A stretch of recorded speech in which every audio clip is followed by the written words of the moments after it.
Bon, voilà, peut-être. Donc, mon parcours, ça tient en une slide, voilà, c'est ça. Mais j'ai pas trop envie de vous le présenter comme ça parce que je pense qu'on le voit assez dans les CV, les trucs très linéaires où on enchaîne entre les licences, les masters, les doctorats et c'est très aussi.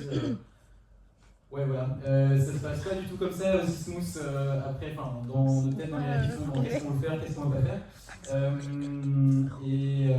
Donc voilà, je vais plus vous parler de comment on passe, enfin, comment je suis passé de l'un à l'autre et de l'autre à celui encore après. Voilà, enfin, voilà, vous montrer que c'est pas si linéaire et si simple que ça, comme si ça paraît dans les CV ou les profils LinkedIn. Donc, voilà. Donc on commence avec un petit retour en arrière en 2015. Voilà, c'est nous, les Kiwis. Donc j'ai fait ma licence entre 2015 et 2017. Je suis parti à Montréal, ensuite au Canada en F3. Et à ce moment-là, je ne savais pas vraiment trop quoi faire. J'étais pas forcément le plus assidu. J'aimais bien la mer, j'aimais bien la biologie marine en général, mais je ne savais pas vraiment trop quoi faire. Et je savais ce que je voulais pas faire. Je voulais pas faire de master après la licence pendant tout un temps. Très sérieusement, je pensais vraiment à partir, faire de la voile et monter un projet avec un bateau et tout ça. Et j'avais envisagé de faire un service civique carrément en fait en mécanique navale pour apprendre à réparer les bateaux et pouvoir faire de la voile un peu de manière plus autonome. Sauf que bon, je ne voyais pas trop comment j'allais pouvoir financer un tel projet, totalement. Et je ne voyais pas trop comment je pouvais m'en sortir tout seul sur un bateau quand la seule expérience de voile que j'avais c'était faire le singe à l'équipage des deux bateaux en 2007. Et donc au final, en fait, en parallèle, j'ai trouvé ce master au nom un peu plus pompeux, qui s'appelle, vous savez pas, Erasmus Mundus Master's Course in Tropical Biodiversity and Ecosystems. Je pense qu'ils ont dit que c'est pas assez long parce que depuis ils ont rajouté des noms pour la sorte. Mais il s'appelle du coup Tropimundo. Et donc Tropimundo c'est un master dans la lignée des masters Erasmus Mundus qui propose des partenariats avec des universités un peu partout dans le monde. Ici en l'occurrence sous les tropiques puisque c'est l'écologie tropicale. Ce que j'aime beaucoup en fait avec ce master, que j'ai trouvé un petit peu par hasard, c'est qu'il y a une approche très globale sur l'échelle de l'écosystème, où on inclut pas mal aussi la gestion des ressources, pardon. On inclut aussi pas mal l'humain, on a une dimension assez globale qui est super intéressante. Et donc j'ai tenté le coup et j'ai été accepté. Et je me suis dit que j'allais remettre mon projet de bateau plus tard, et que ça me laissera le temps de faire autre chose avant et d'avoir un peu plus d'expérience en plein de choses avant d'aller au grand. Et donc je suis parti dans ce master. Le premier semestre s'est passé en Guyane. C'était super chouette parce que j'avais vraiment l'impression de retrouver un état d'esprit un peu Roscoff, sous les tropiques. On avait tout un tas de lieux qui étaient très axés sur botanique, dynamique forestière, séquestration de carbone, donc directement sur le terrain. Et en fait, ce qu'on voyait en cours, c'était des outils mathématiques, statistiques, de modélisation qu'on pouvait directement appliquer sur nos cours de terrain. Donc on avait pas mal de stats bayésiennes, beaucoup de stats multivariées qu'on utilisait en écologie des communautés par exemple, beaucoup de R et d'analyse de données. Donc en fait c'était assez tout se complétait assez bien et je me trouvais vraiment bien. Donc ça c'était assez chouette.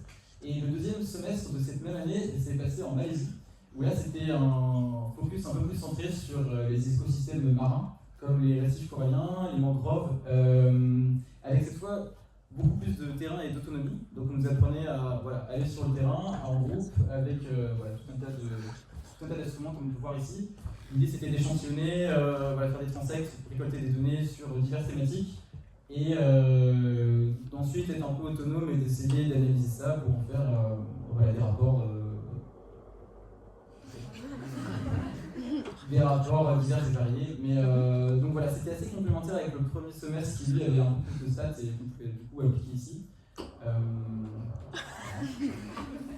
Ça c'était assez chouette. Et voilà, comme je disais aussi, avec ce semestre, il y avait aussi une grosse, une grosse approche très un peu éco-sociale. Enfin, on prenait quand même vachement en compte la gestion de ressources et les humains dans l'écosystème, c'était pas juste centré sur la biodiversité. Donc on avait par exemple des entretiens avec les travailleurs dans les mines, enfin pas dans le charbon ou dans les mangroves. Ils exploitent le bois des mangroves pour faire du charbon, ce genre de choses. Donc, quand tu veux protéger la mangrove, tu prends ça en compte, ce genre de trucs. Donc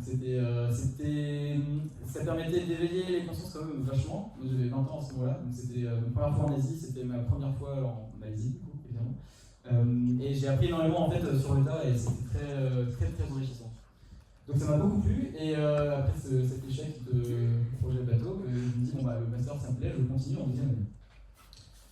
Et là ça a commencé à être un petit peu plus tendu. Le début de la deuxième année se passait très bien, il se passait à la maison mère de ce master qui est l'Université libre de Bruxelles, donc avec des cours un peu plus théoriques, tout ça, et vient la fin du master et ce fameux mémoire de fin d'études, stage de M2 comme on l'appelle en France. Et moi, dans ma série de voyages un peu fous, voilà, j'avais réussi à trouver un projet sur lequel me greffer où le plan c'était de partir en Tanzanie, donc en Afrique de l'Est. Et en fait, l'idée c'était d'aller sur les marchés de poissons, de récolter des échantillons d'élasmobranches, donc principalement requins, avec aussi des raies, et de faire en fait un espèce de catalogue de toutes les espèces de requins qui étaient pêchés sur les marchés de poissons en Tanzanie. Parce qu'on sait très peu sur l'état des stocks des élasmobranches en Afrique de l'Est. Et donc l'idée c'était faire, pour ceux qui connaissent, récolter des échantillons, faire du CO1, et puis ensuite une espèce de catalogue vraiment par coding classique de la diversité des élasmobranches en Afrique de l'Est. Voilà. Et évidemment, rien ne s'est passé comme prévu, et c'était un véritable fiasco, puisque je suis rentré en Tanzanie. C'est une des rares photos que j'ai fait, voilà. Et je suis arrivé et on m'a dit que c'est bien, ça se noircit un peu là, c'est parfait pour la narration, c'est qu'en fait j'arrive sur place et il n'y a pas de financement, on ne peut rien faire. Les financements étaient censés être là, les financements ne sont pas là, et donc en fait on ne peut pas aller sur le terrain et récolter des échantillons. C'est pas grave, j'attends un peu et en fait je me rends compte que je ne sais pas en fait si aujourd'hui les financements sont arrivés pour ce projet, si tu veux. Donc c'était, voilà, j'aurais pu attendre très longtemps. Et en fait, je sais pas, j'ai fait un truc un peu bizarre, j'ai fait une espèce de crise de panique et je suis rentré en France illico en me disant de toute façon il n'y a rien que je puisse faire ici, et j'étais très mal préparé, j'étais vraiment parti pas du tout comme il faut.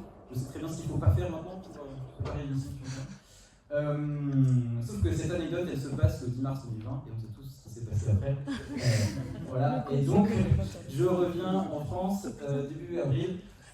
Fin mars 2020, au Mini-sur-Rance, donc toute petite blague en Bretagne, avec 1400 habitants. J'avais que mon ordi, j'avais pas de données, et mes voisins c'était littéralement des ânes et des chats qui faisaient squatter sur la terrasse, donc j'avais rien quoi. Et on était évidemment, donc, ça a traîné jusqu'au début mai pour un mémoire qu'il faut rendre début août.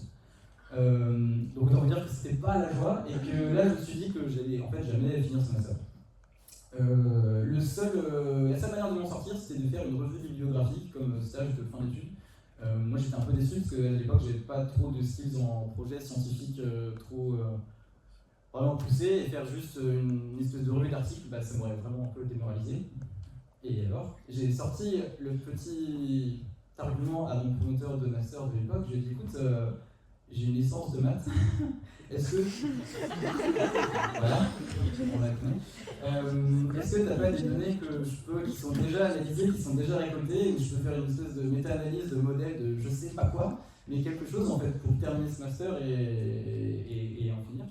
Et il m'a dit oui, ok. Et donc il m'a filé des jeux de données de ce poisson clown, un diplôme graphique. Je pense que voilà, travailler sur le poisson clown au Mini-sur-Rance, c'était assez marrant comme thèse de master. Et donc en fait j'ai analysé des données génétiques. L'idée c'était de regarder un petit peu la connectivité de différentes populations de ce poisson clown, d'échantillons qui venaient de Malaisie et d'Indonésie. Et alors en fait j'ai réussi à m'en retomber sur mes pattes miraculeusement, et ça s'est quand même bien fini puisque l'étude a été publiée un an plus tard dans Quareris, c'était trop cool. Et alors que ça partait très mal. Donc comme quoi, en réalité, des fois, tout est relatif. Voilà. Et donc, miracle, je termine ce master en août 2020, et donc là, c'est un peu le saut dans le vide. Mais je me dis, bon, j'en ai fini avec cette histoire de Tanzanie, Covid et tout machin. J'ai envie de souffler un peu, et j'ai pas du tout envie de me lancer dans un doctorat. Je sais pas ce que je vais faire, mais je ne veux pas entendre parler du doctorat. C'était vraiment clair, c'était clair dans ma tête, quoi. Voilà, et vous savez comment ça va se terminer. Et à la place, je me dis, là, je pense que j'ai quand même assez de bagages en aventure et en mésaventure pour essayer de partir et faire du bateau en autonomie quelque part, et essayer de cette fois s'y mettre vraiment et de monter un projet au travers d'un bateau et tout ça. Mais sauf que c'était un peu les mêmes problématiques, je ne savais pas comment financer ça, je ne savais pas comment me débrouiller tout seul sur un bateau. Et surtout, en fait, ce que j'aimais bien avec les gens qui faisaient de la voile, c'était ceux qui utilisaient le bateau comme vecteur de projet d'une idée motrice, d'un fil rouge, pour répondre à une problématique assez chouette. Je pense par exemple, tout le monde connaît ici Tara, c'est un peu grand, mais il y avait par exemple le Nomade des mers ou d'autres projets dont j'ai oublié le nom, qui en fait utilisaient le bateau pas comme qui n'utilisait pas le bateau comme une fin en soi, mais comme plutôt un vecteur d'un projet pour, voilà, pour alimenter un projet, quoi. Et à la rigueur, j'étais presque plus intéressé par le fait d'avoir un fil rouge, une idée, un projet à mener à bien, plus que par l'idée de faire du bateau, je me suis rendu compte. Donc de fil en aiguille, j'ai bricolé des trucs, ça n'a rien donné. Et 3 mois après la fin du master, je rencontre Jean-François Flo. Oula. Je rencontre Jean-François Flo, pardon, ici présent, qui est professeur à l'ULB, et en fait qui me parle de faire un doctorat voilà, en biologie marine, et puis qui m'explique le financement FNRS, donc qui est à l'une près le CNRS belge, et en fait qui est un organisme de financement qui octroie des financements à des doctorants, des postdoctorants, sauf qu'en Belgique, en fait, en tout cas via le FNRS, c'est l'étudiant ou l'étudiante qui décrit son propre projet, donc c'est l'étudiant qui fait le travail d'écriture, qui soumet le projet à des financements, et les financements sont octroyés ou pas.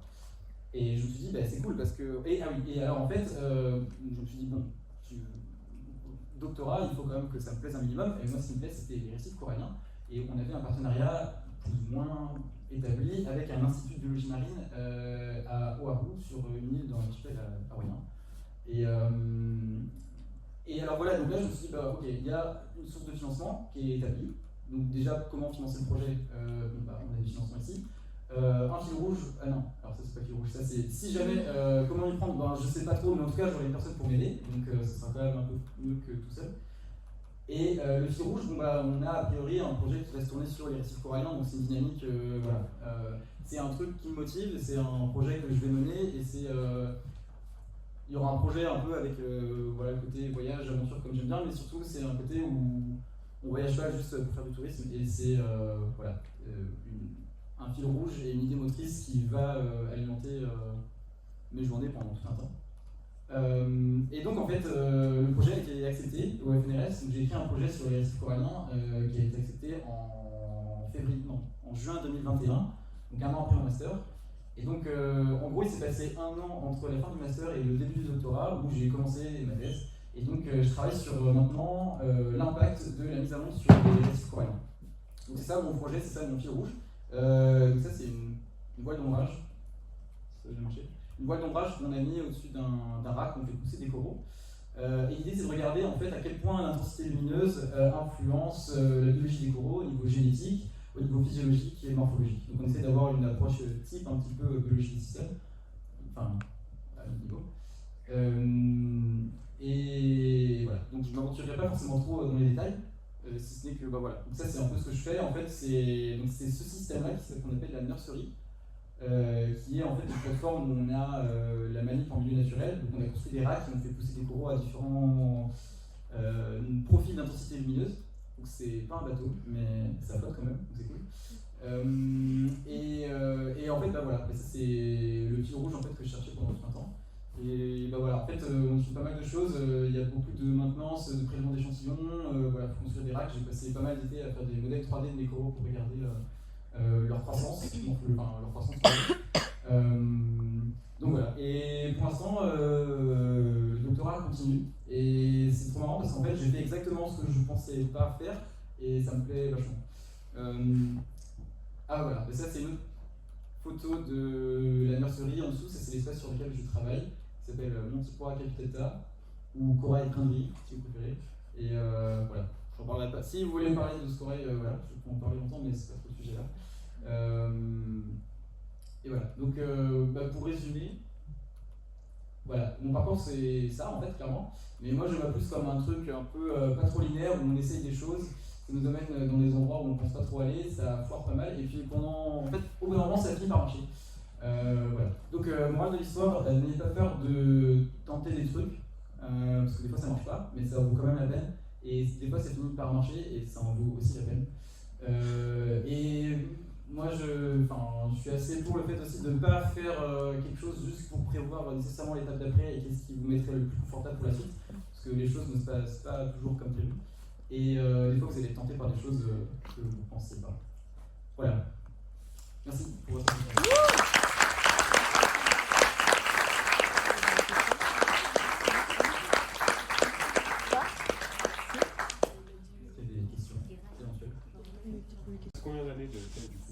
Il me reste.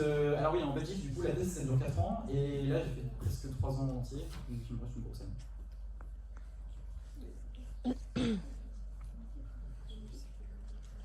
Ouais. Je sais que pour ce master-là, il y a une bourse qui donne. Est-ce que tu l'as eu? J'avais pas eu la bourse, malheureusement. Ouais. Okay. C'est un petit peu plus difficile d'avoir la bourse. Ouais. Je sais pas trop quels sont les critères, parce que c'est vrai que c'est tellement interdisciplinaire. que je sais pas trop comment les financements des bourses sont octroyés. Okay. Mais sinon, il y a un autre master qui s'appelle BET maintenant, biologie et écologie tropicale, juste BET. Et en fait, ça dépend de la même université, c'est pareil, et le coût d'inscription est vachement moins élevé. Et moi, j'avais cours avec des BET pendant tout le long en Malaisie, on était avec eux, ouais. et tu peux faire des Erasmus en plus, donc tu peux aller par exemple en Guyane aussi. Okay. C'est juste que tu dépends uniquement de l'ULB et pas de tout un consortium d'universités européennes et tropicales. Et du coup, je recommande aussi vachement ce master pour ça. Parce que tu as les mêmes cours et tu as tout pareil. Et tu n'as pas besoin de t'y prendre un an à l'avance pour candidater. Et les frais d'inscription sont vachement moins chers. Okay. C'est un peu moins communiqué, je sais pas pourquoi. On entend surtout parler de Tropimundo et de moins de BET, mais c'est vraiment strict tout sens la même chose. Quoi. Okay. Le master Tropimundo, du coup, c'est à quelle université? C'est en France? Alors, c'est basé à l'Université libre de Bruxelles, donc l'ULB à Bruxelles, et chaque semestre tu changes d'université et après tu peux aller à Sorbonne, à Paris.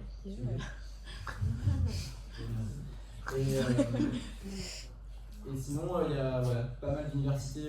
En ce moment, il y a de plus en plus de partenariats. Après, je ne saurais pas dire exactement. Mais il y a Malaisie, il y a le Cameroun, il y a. Enfin, Cameroun, ça dépend des années. Il y a. Je sais plus où après. Ouais, je peux retrouver. Ouais. Comment s'est fait le partenariat avec l'Institut à Hawaï? C'est pas moi. C'est quelqu'un, en fait, c'était mon formateur de stage de master qui connaissait, qui a établi un réseau parce qu'il bossait énormément sur le récif corallien. Et donc, il avait un partenariat déjà établi avec ce chercheur en fait à HIMB. Et l'idée, c'était de relancer un peu la collaboration qui s'était plus faite depuis un temps. Et comme, en fait, pour tout un tas de raisons, mon projet de thèse c'était assez pratique que ça se passe là-bas, il a contacté en pensant que ce serait utile et enfin, ce serait un bon match. Et donc la personne sur place a accepté de collaborer avec le projet. Et en fait, ça s'est bien fait parce qu'on était assez autonome dans la manière dont nous on allait sur le terrain. On n'attendait pas forcément grand-chose d'eux, si ce n'est qu'ils nous accueillent. Donc en fait, c'était assez gagnant-gagnant quoi. Mais c'est pas moi qui l'ai contacté directement quoi. C'est au travers de mon maître de stage. Oui. Tu as parlé un peu de low-tech et de bateau, est-ce que c'est toujours dans les plans après la thèse ou pas? Ouais, alors je crois que j'ai anticipé la question. Non, c'est long, ça. Je sais pas si je fais un postdoc ou si. Mais alors, oui, c'est vrai que. J'adore la démarche des low-tech. Et après, je savais pas forcément trop comment en faire quelque chose où je pouvais gagner ma vie. Je me suis rendu au Low-Tech Lab à Concarneau pour voir un peu.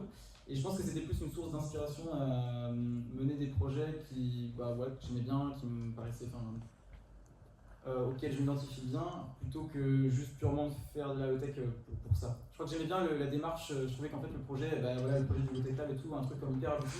Et au final, je pense que c'est plus une source d'inspiration pour mener moi un projet qui me parle et auquel je pourrais apporter un truc significatif.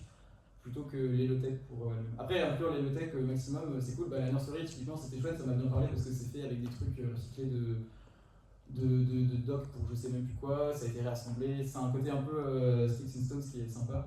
Et, mais après, pour la suite,